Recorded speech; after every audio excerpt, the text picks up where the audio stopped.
Baik, ini hasil disertasi dari saudari Gusti ini. Ya.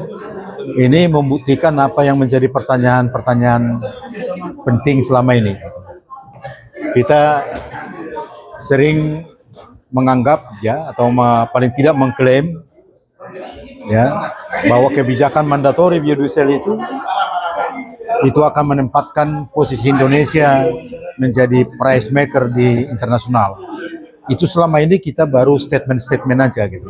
Tapi hari ini melalui risetnya saudari Gusti Gultom ini membuktikan secara empiris ternyata apa yang kita duga selama ini bahwa kebijakan mandatori biodiesel itu menempatkan Indonesia menjadi price maker dalam pasar minyak sawit dunia. Itu yang pertama. Yang kedua juga menjawab banyak persoalan gitu ya, yang selama ini dikatakan bahwa kebijakan biodiesel itu tidak menguntungkan petani.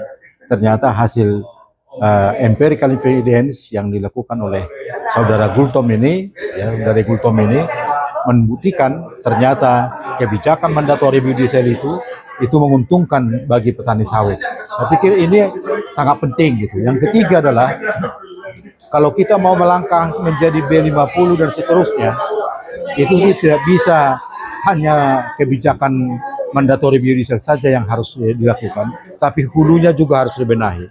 Jadi dalam bahasa yang singkat, hilirisasi melalui mandatori biodiesel perlu didukung oleh huluisasi.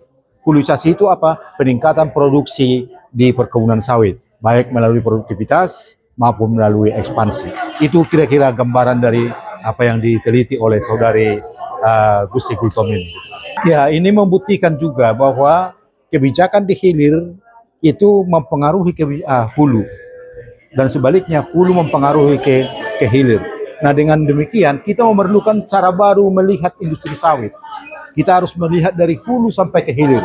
Nah, yang saat ini masih tersekat-sekat di antara kementerian-kementerian yang ada. Ya, suatu saat, dan saya pikir harus kita dorong segera supaya ada institusi yang mengintegrasikan ini secara nasional, sehingga kebijakan dari hulu ke hilir itu saling nyambung, saling sinergi, itu akan memberikan dampak yang sangat luar biasa, baik untuk kepentingan industri sawit nasional maupun untuk pembangunan ekonomi nasional. Gitu.